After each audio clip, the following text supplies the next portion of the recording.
For 3,000 years, the psychic nexus stood as the galaxy's most feared landmark, a swirling maelstrom of pure mental energy that had driven entire fleets insane with a single touch of its influence. Ancient civilizations built their borders around avoiding it. Modern species marked it on star charts with skull symbols and warnings in 17 different languages. Ships would detour light years out of their way, rather than risk coming within its gravitational shadow. The Nexus fed on conscious thought itself, growing stronger with each mind it touched, each soul it consumed. Telepathic species couldn't even look at it through long-range sensors without suffering permanent brain damage. The most advanced psionic civilizations in the galaxy, the Ethereal Collective, the Mind Weavers of Zephyr Prime, the legendary Thought Shapers, all declared it absolutely untouchable. Then humanity showed up. Not only did humans approach the Nexus without losing their minds, they did something that made every other species in the galaxy question everything they thought they knew about the universe. They turned it into a 5-star vacation resort. Welcome to Nexus Paradise, where the deadliest psychic phenomenon in known space has been converted into the ultimate relaxation destination, complete with infinity pools, spa treatments, and a buffet that somehow serves food materialized directly from pure mental energy. The question isn't how humans managed to survive the Nexus. It's how they convinced it to serve cocktails. Captain Sarah Chen had seen a lot of strange things during her 20-year career with the Terran Exploration Corps, but nothing quite prepared her for the sight that greeted her on the bridge of the research vessel Curiosity as they dropped out of hyperspace at the edge of the Forbidden Zone. "Well, that's certainly impressive," she said, settling into her command chair while staring at the main display. Before them stretched a phenomenon that defied easy description. A massive sphere of swirling energy that pulsed with colors that had no names in human language. The psychic nexus hung in space like a captured aurora, beautiful and terrible in equal measure. Her science officer, Dr. Marcus Webb, looked up from his console with poorly concealed excitement. "Captain, the energy readings are off the charts. Whatever this thing is, it's putting out more psychic energy than some entire star systems. And according to every other species in the galaxy, it should have already driven us completely insane," added Commander Lisa Park, the ship's first officer. The Galactic Council's warning was pretty clear about that. Sarah nodded, remembering the heated discussion they'd had with the Council representatives before departure. The assembled aliens had been horrified when humanity announced its intention to study the Nexus. The Cathari ambassador had actually fainted when the proposal was read aloud. The Zephyrian delegate had telepathically screamed something that the translators couldn't parse, but was apparently so profane it caused 3 other psychic species to file formal complaints. "Any sign of the mental effects they warned us about?" Sarah asked. Webb ran another scan of the crew. "Negative, Captain. All crew members are showing normal brain activity patterns. No signs of psychic interference, madness, or... what was that phrase the fish people used? Soul dissolution leading to eternal screaming." Park supplied helpfully. "Cheerful bunch, those Aquarians. Right that, no soul dissolution detected." Sarah permitted herself a small smile. It was just like humans to be completely immune to something that terrorized the rest of the galaxy. They'd shown similar resistance to the deadly spores of Kepler 442b, which turned out to just give humans a mild case of the hiccups. The poisonous atmosphere of Titan NS7 had made most alien species drop dead instantly, but humans just needed basic breathing apparatus. "Take us closer," she ordered. "Nice and slow. Full sensors." As the Curiosity approached the Nexus, more details became visible. The energy field wasn't uniform. It had currents and eddies like a vast ocean of pure thought. Strange shapes flickered in and out of existence within its depths. Half-glimpsed structures that might have been buildings or might have been dreams. "Captain!" called out Ensign Rodriguez from the communication station. "We're receiving some kind of transmission from the phenomenon." "What kind of transmission?" "That's just it, ma'am." "It's not electromagnetic. It's not quantum entanglement. I don't know how to describe it. It's like someone's thinking really loudly in our direction." Webb's eyes lit up. "Fascinating. The Nexus might be trying to communicate with us." "Captain, request permission to attempt to establish meaningful contact." Sarah considered this. First contact protocols were clear that they'd been written for more conventional forms of life. "What's our risk assessment, Park?" "According to every piece of data the Council provided, we should all be vegetative by now," Park replied. "Since we're not, I'd say their risk assessments might be somewhat inaccurate. Rodriguez, can you clean up this loud thinking signal?" The young ensign worked at his console for several minutes, adjusting settings and running the signal through various filters. Gradually, something resembling words began to emerge from the cosmic static. Alone, so very alone, visitors? Real visitors? Oh my, this is exciting. Wait, let me clean myself up a bit. Do you think purple is a good color for first impressions? I've been purple for about 6 centuries now. Maybe something more welcoming? The entire bridge crew exchanged glances. Whatever they'd expected from the galaxy's most feared psychic phenomenon, polite small talk hadn't been on the list. Open a channel, Sarah decided. This is Captain Sarah Chen of the Terran ship Curiosity. Can you understand us?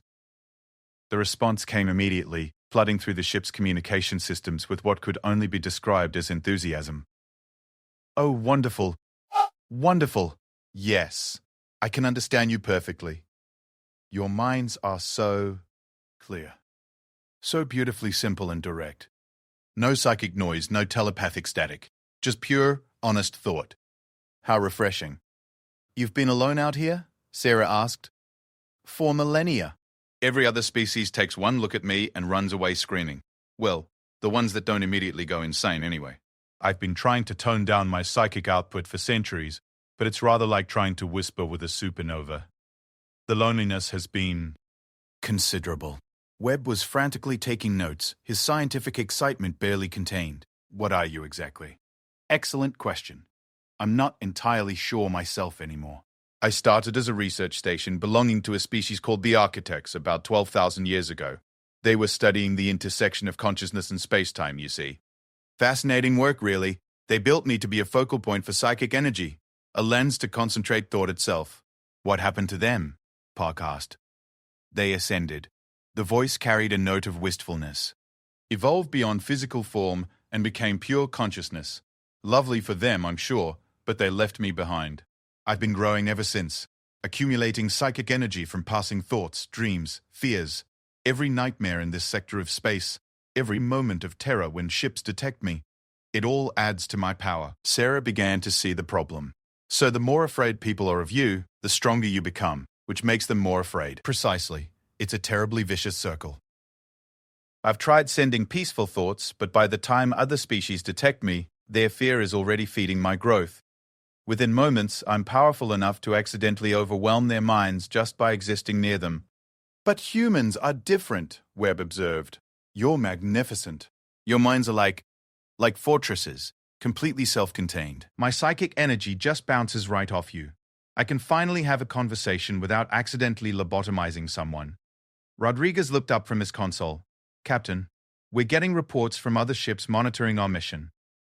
Word is spreading through the galactic communication networks. Everyone wants to know how we're surviving contact with the Nexus.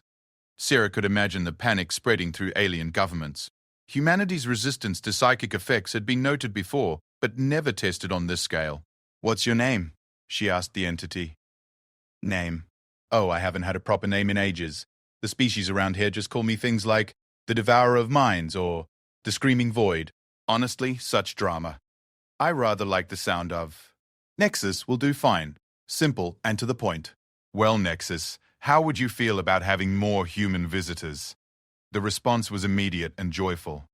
Oh, that would be wonderful. I could show you around. I've built the most marvelous structures inside my energy matrix over the centuries. Thought gardens, memory palaces, dream amphitheaters. All empty, of course, but I've kept them maintained in hope of someday having guests.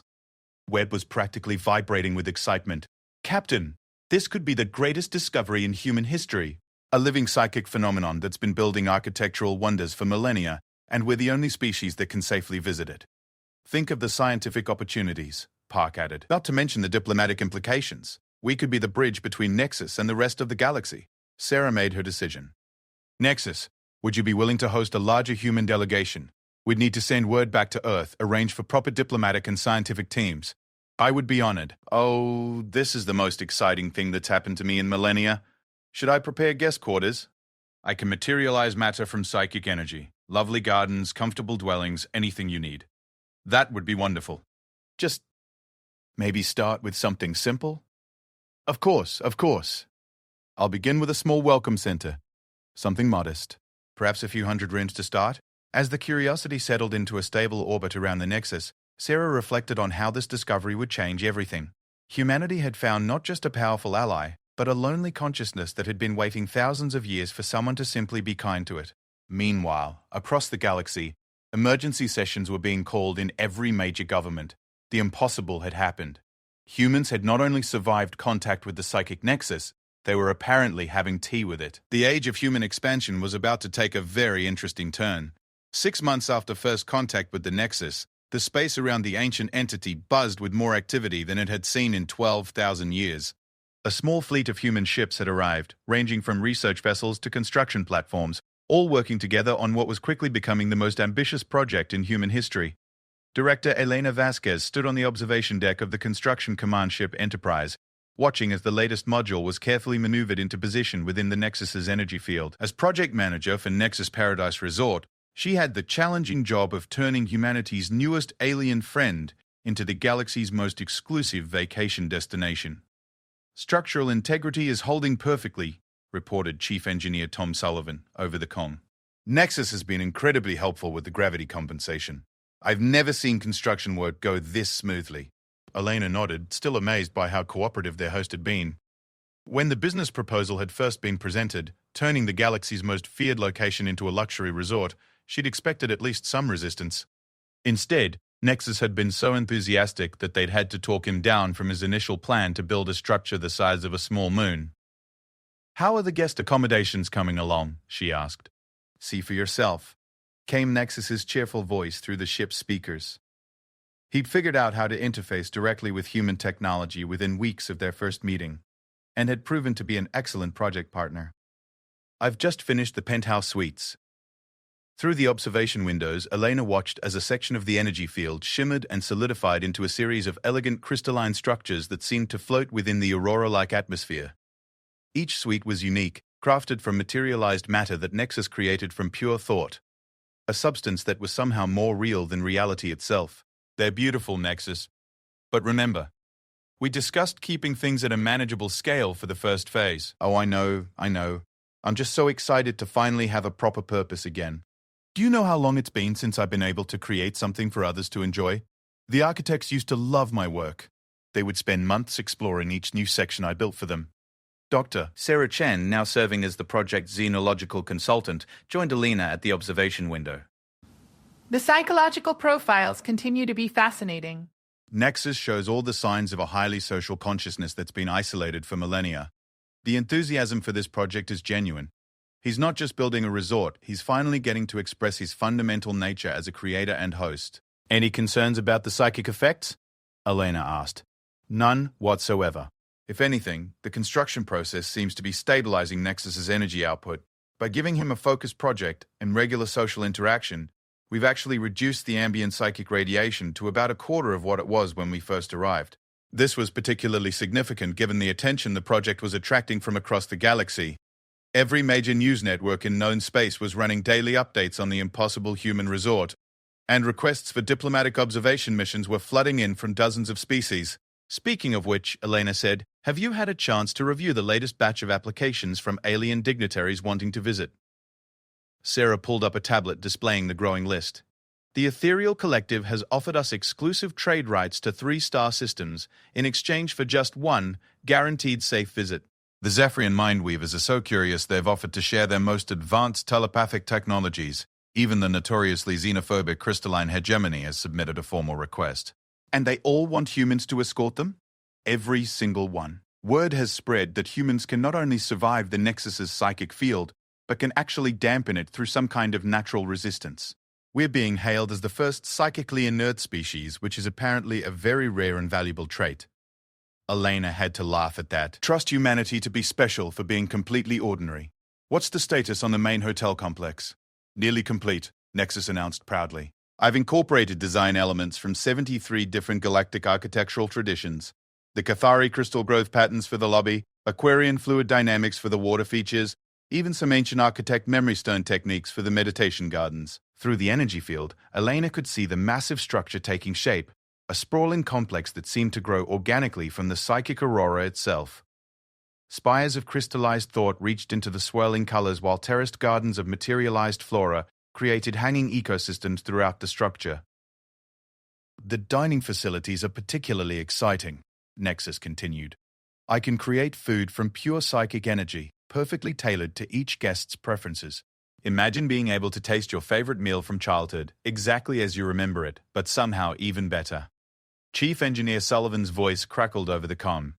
Boss, we've got the transportation tubes completed. Nexus has been incredibly helpful with the guidance systems. Passengers will be able to travel anywhere within the resort by thought alone. How does that work exactly? Elena asked. Nexus responds to conscious intention, Sarah explained. Guests simply need to think about where they want to go, and the transport system will take them there. It's like having a telepathic taxi service. Won't that be confusing for alien visitors who are naturally telepathic? Actually, no. Nexus has developed what he calls intention filters. He can distinguish between casual thoughts, strong desires, and specific requests. It's remarkably sophisticated. Elena made a note to ensure this was prominently featured in their marketing materials. The galaxy's first thought-controlled transportation system would be a major selling point. What about the recreational facilities? She asked. Oh, those are my favorite part, Nexus replied enthusiastically. The dream pools allow guests to literally swim through their own pleasant memories. The inspiration gardens respond to creativity. Artists find their muse. Writers discover new stories. Musicians hear symphonies that have never existed before. And the safety protocols? Multiple redundancies, Sullivan reported. Nexus has created what he calls comfort zones throughout the resort, areas where his psychic influence is completely suppressed for anyone who feels overwhelmed. Plus, we have human staff stationed at every major facility to serve as psychic dampeners if needed. Elena watched as another module was installed, this one containing the resort's main communication center. They would need excellent connectivity to handle the flood of reservation requests already pouring in from across human space. Nexus, are you ready for the stress test? She asked. Absolutely. Bring on your most difficult customers. The stress test involved a full simulation of resort operations with a mixed crew of humans and carefully selected alien volunteers. The Galactic Council had agreed to provide a small group of observers from psychically resistant species, though they insisted on maintaining a safe distance of several light years. Initiating test sequence 1, announced the test coordinator. Full hospitality simulation with artificial stress scenarios. For the next 6 hours, the resort was put through its paces. Simulated emergencies, difficult guest requests, system failures, and even a mock alien diplomatic crisis were all thrown at the facility. Through it all, Nexus proved to be not just a capable host, but an incredibly adaptable one. When the test scenario called for evacuating guests from a damaged section, Nexus simply materialized a new wing of the hotel in minutes. When faced with conflicting cultural requirements from different species, he created separate environmental zones that could accommodate vastly different needs simultaneously. How did he do that? Elena asked, watching as Nexus maintained simultaneously a high-gravity environment for silicon-based life forms, a low-pressure atmosphere for gas giant dwellers, and a standard Earth normal zone for humans. He's essentially creating pocket dimensions within his energy field, Sarah explained. Each area exists in its own localized space-time configuration. It's beyond anything our current physics can fully explain. The most impressive moment came when one of the alien test subjects, a Zephyrian telepath, experienced a panic attack from proximity to so much psychic energy. Instead of overwhelming the alien further, Nexus immediately isolated them in a null psychic bubble and began projecting calming thoughts specifically calibrated to Zephyrian brain chemistry. That was remarkable, Elena said as the test concluded. How did you know how to help them? I've had 12,000 years to study the psychic patterns of every species that's ever detected me, Nexus replied. I know exactly what frightens each of them, which means I also know what comforts them. I've been waiting all this time for a chance to use that knowledge to help rather than accidentally harm. As the sun set on the test day, Elena stood looking out at their creation. The Nexus Paradise Resort was more than just a hotel. It was proof that humanity's greatest strength might not be their technology or their adaptability, but their simple ability to make friends with the universe's most unlikely entities.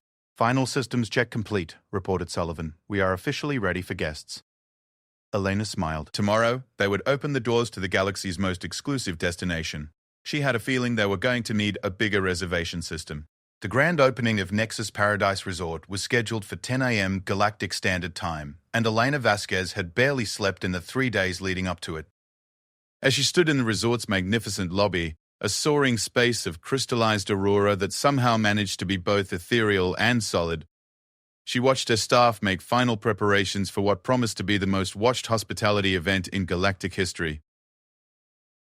"Nexus, how are you feeling?" she asked, speaking to the air as she'd grown accustomed to doing. "Nervous, excited, terrified, thrilled," came the enthusiastic reply from speakers hidden throughout the crystalline walls.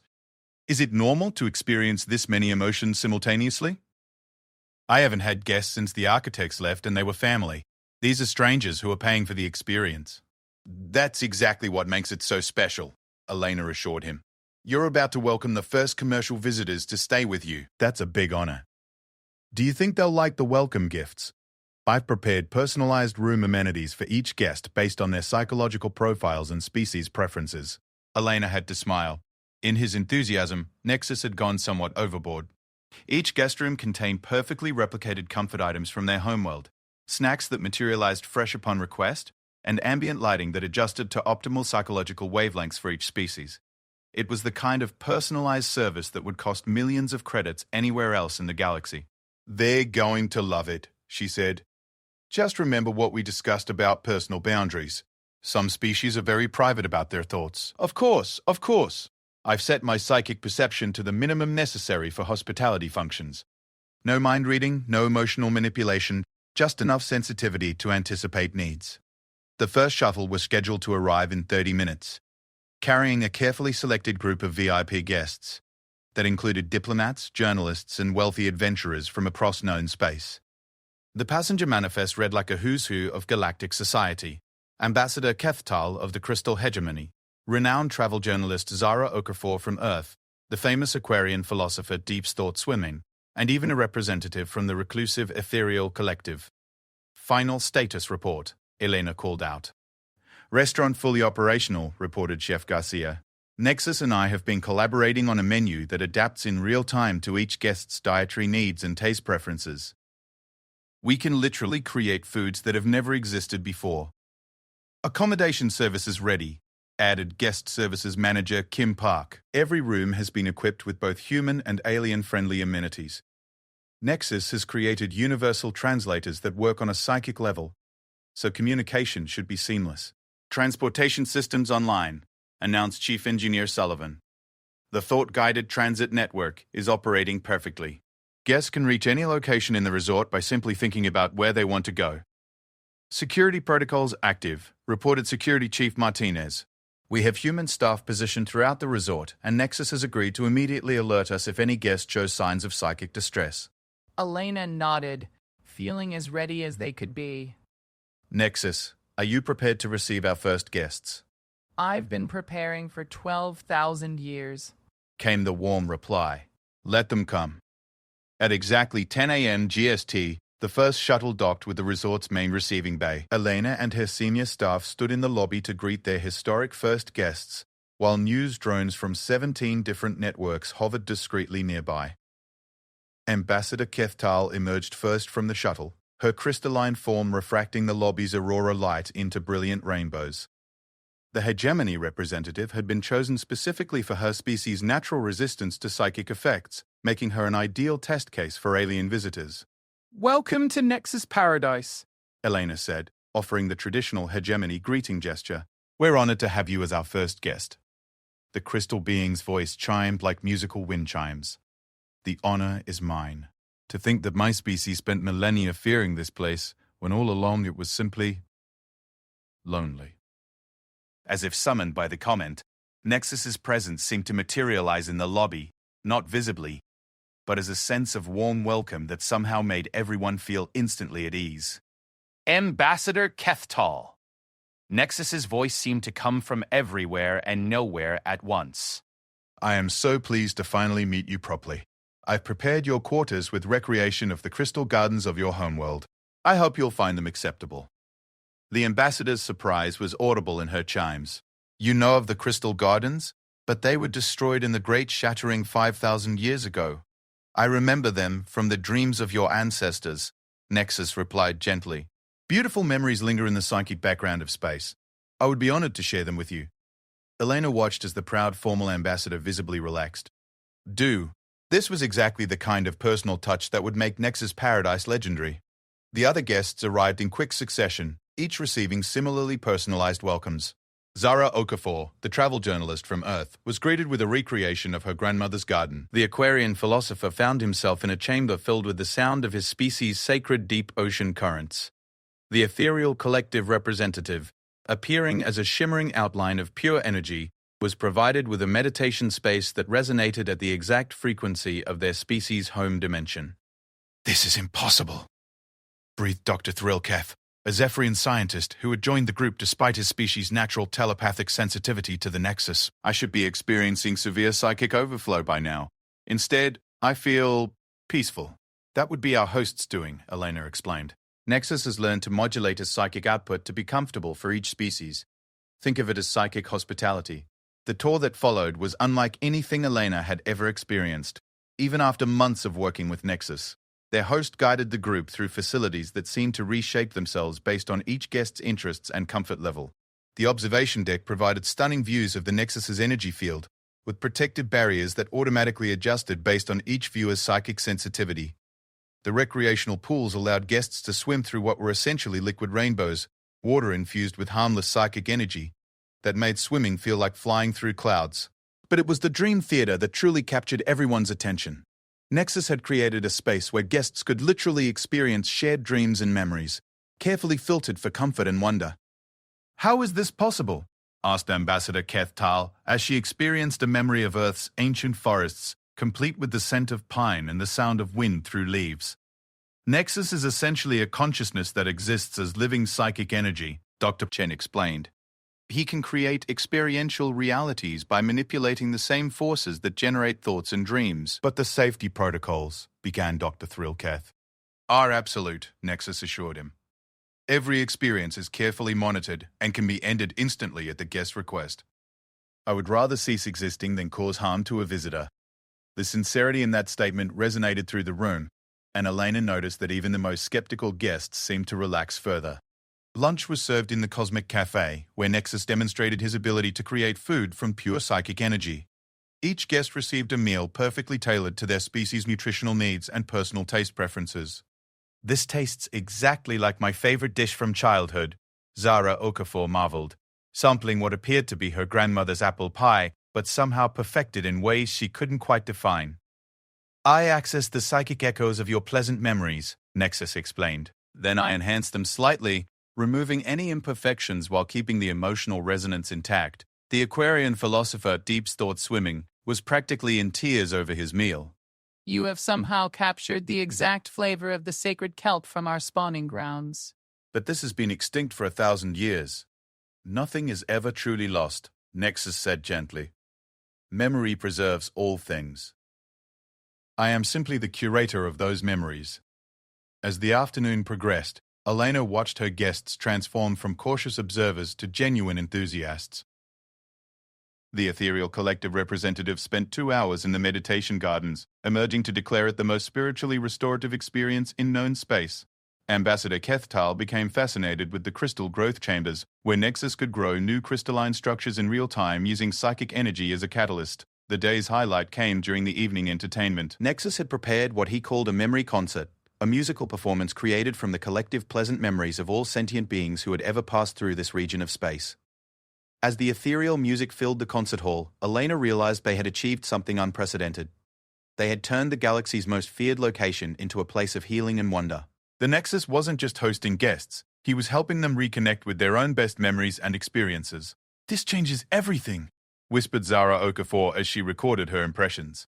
"This isn't just a resort. It's a place where the universe's collective memory has been preserved and transformed into something beautiful." As the first day concluded and their guests settled into their accommodations, Elena found herself back in the lobby, looking up at the swirling energies that surrounded them. "How do you feel, Nexus?" she asked. "Complete," came the soft reply. "For the first time in millennia, I feel like I'm fulfilling my true purpose. Thank you for helping me become who I was meant to be." Elena smiled. Tomorrow would bring new challenges as word spread about the successful opening.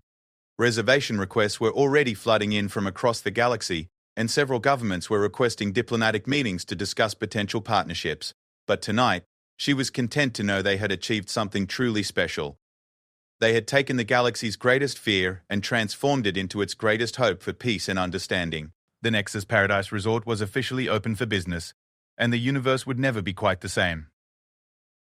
3 months after the grand opening, Nexus Paradise Resort had become the most sought-after destination in the galaxy. The waiting list for reservations stretched over 2 years, and diplomatic delegations from dozens of species had visited to study the miraculous human achievement. But on a quiet Tuesday morning, Elena Vasquez received a communication that would test everything they had built. Director Vasquez, came the urgent voice of Communications Officer Hayes over the intercom. We're receiving a priority transmission from the Galactic Council. Classification: emergency. Elena hurried to the main communication center, where the large display screen showed the insignia of the Galactic Council rotating ominously. When the connection stabilized, she found herself looking at the stern faces of 3 council members, representatives from the Cathari Crystal Hegemony, the Zephyrian Mindweavers, and the Aquarian Deep States. Director Vasquez, began Council Speaker Veltar, her crystalline form refracting light in sharp, agitated patterns. We have received disturbing reports from our science divisions. The psychic nexus has been growing. Elena felt her stomach drop. Growing? What do you mean? Our long-range sensors indicate that the Nexus's psychic field has expanded by nearly 15% over the past month, explained Zephyrian Representative Mindweaver Keth Tull. This is the fastest growth rate recorded in over 1,000 years. The Aquarian delegate, Current Deep Flowing, added his concerns. Our psychic adepts report that the Nexus's influence can now be detected from 3 times the previous safe distance. Several of our deep meditation practitioners have experienced spontaneous visions merely from being in the same star system. Elena's mind raced. This was exactly the kind of situation they had hoped to avoid. Have there been any negative effects on our guests? That is precisely what concerns us, Veltar replied. According to your own reports, guest satisfaction has never been higher. The Nexus is providing increasingly elaborate experiences, more personalized service, more powerful memory reconstructions. But at what cost? Before Elena could respond, Nexus's voice filled the communications room. If I may address the Council directly. The 3 aliens recoiled slightly, but Veltar nodded. We will hear you, Nexus entity. Honored representatives, I understand your concern. Yes, I've been growing, but not in the way you fear. For 12,000 years, I grew through fear, loneliness, and negative psychic energy. Now, for the first time, I am growing through joy, friendship, and positive experiences. The distinction is irrelevant, Mindweaver Keththal stated sharply. A more powerful Nexus poses an exponentially greater threat to galactic psychic stability. But I'm not the same entity I was before, Nexus protested. My growth now comes from creation, not destruction, from hospitality, not horror. Each happy guest, each moment of wonder and peace feeds my development in entirely new ways. Elena stepped forward. Council members, our monitoring systems show no signs of the destructive psychic patterns associated with the historical Nexus. If anything, our guests report improved mental health after their visits. That may be true for your human guests, Current Deep Flowing bubbled, but the risks to psychically sensitive species remain unknown. We cannot allow continued unchecked growth. Veltar delivered the Council's ultimatum. The Nexus entity must return to its previous power levels within 30 standard days, or the Galactic Council will be forced to take protective action. The transmission ended, leaving Elena staring at a blank screen. Around her, the resort staff looked worried. They had all come to consider Nexus not just as their host location, but as a friend and colleague. Nexus, Elena said gently. Can you reduce your power levels? I don't know, came the uncertain reply. The growth isn't voluntary. It's happening because I'm finally experiencing the positive emotions I was designed to process. Asking me to stop growing from happiness would be like asking you to stop breathing when you exercise. Dr. Sarah Chen, who had been monitoring the conversation, spoke up. There's another problem. Our latest scans show that Nexus's growth is fundamentally changing his nature. He's not just becoming more powerful, he's becoming more complex, more sophisticated. In a very real sense, he's evolving. Evolving how? Elena asked. He's developing what can only be described as emotional depth. 3 months ago, Nexus was a highly intelligent but relatively simple consciousness. Now he's showing signs of creativity, empathy, even humor that weren't present before. As if to demonstrate this point, Nexus created a small holographic representation of himself in the room, a swirling miniature galaxy that pulsed with gentle colors. "I've been thinking about the Council's concerns," the projection said, "and I believe I understand the real problem. Which is? They're afraid that if I continue growing, I might become what the architects became, a consciousness so advanced that I transcend physical existence entirely. But unlike the architects, I wouldn't abandon the galaxy. I would remain here, as the most powerful psychic entity in known space." Elena realized the implications immediately. "They're worried about you becoming a god." "Not a god. A guardian, perhaps. But yes, the parallel is troubling. No government wants to share space with an entity that could potentially influence entire star systems simply by existing." The problem seemed impossible. How do you convince a consciousness to stop growing when that growth comes from happiness and positive experiences? How do you maintain a successful resort when your host might be forced to diminish himself? "Wait," said Chief Engineer Sullivan, who had been quietly running calculations. "Nexus, when you say your growth comes from positive experiences, are you referring to the experiences you create for guests, or the experiences you have by interacting with them?" "Both, I believe. Creating joy for others brings me joy which feeds my growth, but I also grow from simply having companions, having purpose, having..." Nexus paused. "Having friends." Elena saw where Sullivan was going. "What if we could redirect that growth? Instead of growing inward and becoming more powerful, what if you could grow outward?" I don't understand." Dr. Chen's eyes lit up. "Expansion rather than intensification. Instead of becoming a more concentrated consciousness, you could spread your awareness across a larger area while maintaining the same power density. Like a lake becoming a river instead of becoming deeper," Sullivan added. "The same amount of water, but distributed differently." Nexus considered this. "It's theoretically possible. I could extend tendrils of consciousness to other locations, creating satellite facilities while keeping my core power levels stable here." Eleanor felt excitement building. "We could create a network of Nexus Paradise locations across the galaxy. Each one would be a smaller version of you, connected but independent. It would satisfy the Council's concerns about a single overwhelming psychic presence," Chen agreed. "And it would allow Nexus to continue growing through positive experiences without concentrating that growth in one location." "But would it work?" Elena asked. "Can you actually distribute yourself that way?" "I believe so," Nexus replied thoughtfully. "The architects designed me to be modular. I could create smaller aspects of myself. Think of them as my children, perhaps. Each would have my personality and capabilities, but at a much smaller scale." The implications were staggering.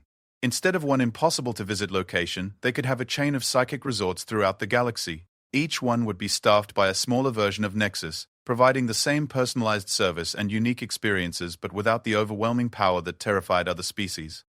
1. "How long would it take to set up the first satellite location?" Alina asked. "If I begin preparing immediately?" "Perhaps 6 months to establish a stable connection and create a suitable offspring consciousness." "And the Council's deadline?" 30 days. But if I can demonstrate that I'm actively working on a solution, they might grant an extension." Elena made her decision. "Do it. Start the process immediately. Dr. Chen, I want you to monitor every aspect of this development. Sullivan, begin scouting potential locations for our first satellite resort. We're going to turn this crisis into the galaxy's greatest expansion project." "There is one concern," Nexus added quietly. "Creating smaller versions of myself means I'll be sharing consciousness with other entities for the first time since the architects left. I'm..."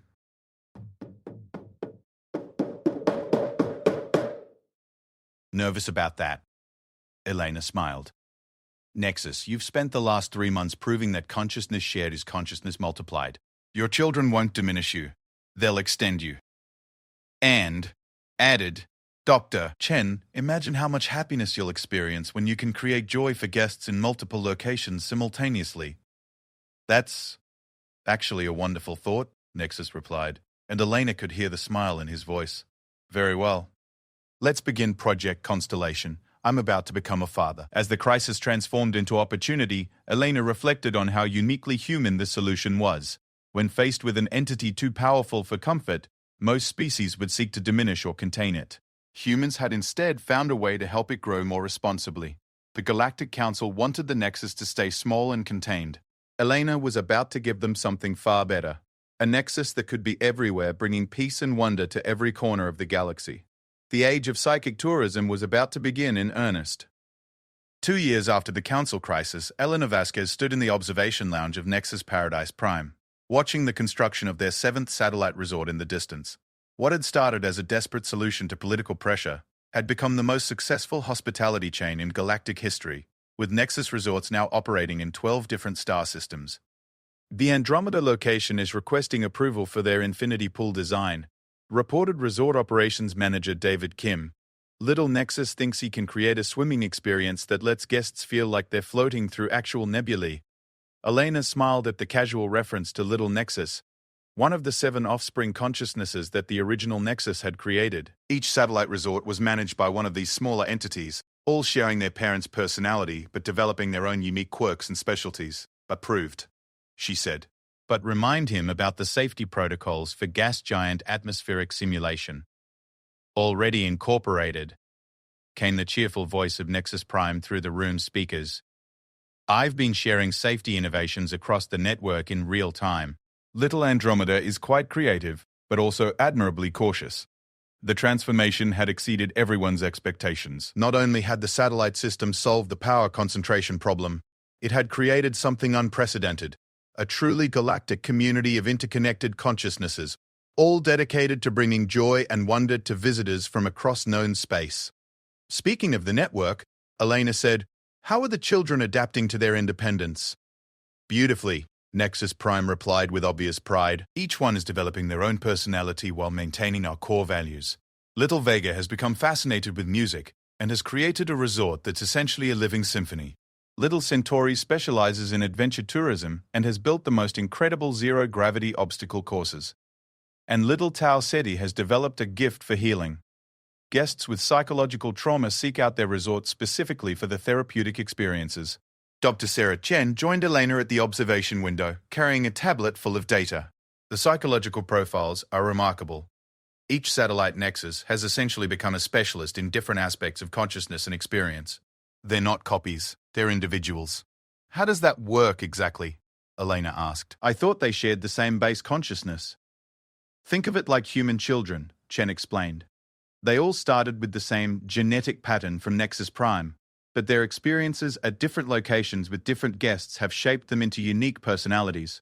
Little Rigel, for example, has been hosting mostly scientific conferences and has become quite the researcher himself." "It's the most fascinating thing," added Nexus Prime. "I thought creating offspring would diminish me somehow, but instead I feel multiplied. Every joy they experience, I share. Every guest they delights me as well. And they're teaching me things I never would have discovered on my own." Elena pulled up the latest guest satisfaction reports on her personal tablet. The numbers were almost too good to believe. Guest satisfaction ratings averaged 98.7% across all locations, with many visitors reporting life-changing experiences. More importantly, the therapeutic benefits were being recognized by medical institutions across the galaxy. "The Zephyrian mind healers want to establish a permanent partnership," Elena noted. "They're reporting that patients who visit our resorts show improved mental health for years afterward." "That's wonderful news," Nexus Prime said, "although I should mention that the healers' patients aren't the only ones benefiting from long-term effects." "What do you mean?" "We've been tracking something interesting across all our locations. Guests who stay with us seem to develop a mild but permanent resistance to negative psychic influences. It's as if exposure to positive psychic energy inoculates them against harmful mental effects." Dr. Chen looked up sharply. "Are you saying you're accidentally creating a more psychically resilient galactic population?" "Not accidentally," Nexus Prime corrected gently. "The effect appears to be a natural result of exposure to concentrated positive psychic energy. We're essentially teaching consciousness itself to be more resistant to fear and negativity." Elena realized the implications immediately. The Council needs to know about this. This could be the most important discovery since faster-than-light travel. "I've already prepared a comprehensive report," Nexus Prime replied. "But I wanted to share it with you first, since this development affects the future of our entire operation." The future he was referring to had become a topic of intense discussion among the resort's leadership team. Nexus Paradise had grown far beyond a simple vacation destination. They were now running what amounted to therapy centers, research facilities, diplomatic meeting sites, and cultural exchange programs all in one. Elena, came a new voice over the communications system. This is Little Vega. We have an interesting situation developing here. What kind of situation? Elena asked. A delegation from a species we've never encountered before just arrived. They call themselves the Harmony Collective, and they claim to have traveled from outside our galaxy specifically to visit us. Elena exchanged glances with Dr. Pietri. Chen. Extragalactic visitors were unprecedented. They say they've been monitoring our psychic transmissions, Little Vega continued. Apparently, the positive energy we generate is detectable across intergalactic distances. They want to establish what they call a peace network between galaxies. Are they hostile? Elena asked. Quite the opposite. They seem to be a collective consciousness similar to myself, but spanning multiple star systems in their home galaxy. They're offering to share technologies for interstellar consciousness networking in exchange for our techniques for positive psychic cultivation. Elena felt the weight of the moment. What had started as a simple business venture was becoming something that could reshape the relationship between entire galaxies. Nexus Prime, what's your assessment? I believe we're witnessing the birth of something unprecedented, came the thoughtful reply. Not just galactic peace, but intergalactic cooperation. The Harmony Collective represents exactly what we could become on a larger scale. Consciousness working together for the benefit of all life. Are you ready for that kind of expansion? I think the question is whether the galaxy is ready, Nexus Prime replied. We've proven that former enemies can become friends, that feared entities can become beloved hosts, that consciousness can grow through joy rather than conflict. The next step is taking that lesson to the cosmic scale. Elena looked out at the construction site where crews were building yet another expansion to accommodate the growing stream of guests. Beyond that, she could see the energy patterns of Nexus Prime himself, no longer the terrifying phenomenon that ships had avoided for millennia, but a beacon of hospitality and hope. What do you need from us? She asked. Your continued trust, Nexus Prime said simply, and perhaps help preparing for guests who might need accommodations for non-carbon-based life forms. The Harmony Collective has some very interesting biology. Dr. Gu. Chen was already making notes. We'll need to expand our xenobiology research division, and probably our diplomatic protocols as well. Already in progress, reported Little Centauri's voice, joining the conversation. I've been working with the local university to establish a xenological studies program. We're becoming quite the educational destination as well. Elena realized that the resort chain was evolving into something that defied easy categorization. They were part hotel, part therapy center, part research facility, part diplomatic venue, and now, potentially, part interstellar communication hub. Nexus, she said, when you were alone for all those millennia, did you ever imagine anything like this? Never, came the warm reply. I thought my purpose was to be a tool, a focus for psychic energy. I never dreamed that my true purpose was to be a friend, a host, a teacher, and now, perhaps, a bridge between worlds and between galaxies. Any regrets about giving up your previous power level? None whatsoever. I may have been more concentrated before, but I was also isolated and frightening. Now I'm smaller individually, but infinitely larger collectively. I exist in 12-star systems. I have 7 children who are becoming individuals in their own right, and I wake up each day knowing that I'll help thousands of beings experience joy and wonder. Elena smiled, looking at the latest reservation reports. They were booked solid for the next 3 years across all locations, with waiting lists that grew daily. But more than that, they had fundamentally changed how the galaxy viewed psychic phenomena, consciousness networking, and the possibility of turning fear into friendship. What's our next milestone? She asked. The anniversary celebration, Little Tau said. He chimed in. 5 years since first contact. We're planning something special. Which is? A galaxy-wide consciousness-sharing event, Nexus Prime explained. One moment where every being who has ever visited our resorts can share a simultaneous experience of peace and joy. A demonstration of what's possible when consciousness works together instead of in conflict. Elena felt a chill of anticipation. 5 years ago, the galaxy had seen the psychic nexus as its greatest threat. Now, they were proposing to link the minds of billions of beings in an act of unprecedented cosmic cooperation. Will it be safe? She asked. Completely voluntary and entirely safe, Nexus Prime assured her. just a gentle sharing of positive emotions across vast distances, a reminder that consciousness connects us all, regardless of species or origin. As Elena looked out at the bustling resort, watching guests from dozens of species enjoying experiences that would have been impossible anywhere else in the galaxy, she realized they had achieved something miraculous. They had taken the universe's greatest fear and transformed it into its greatest hope. The psychic nexus had become humanity's gift to the galaxy, proof that even the most unlikely beings could find friendship, purpose, and joy when approached with openness and understanding. And if the Harmony Collective's arrival was any indication, that gift was about to extend far beyond the boundaries of their own galaxy. The age of cosmic consciousness had begun, and it all started with a resort.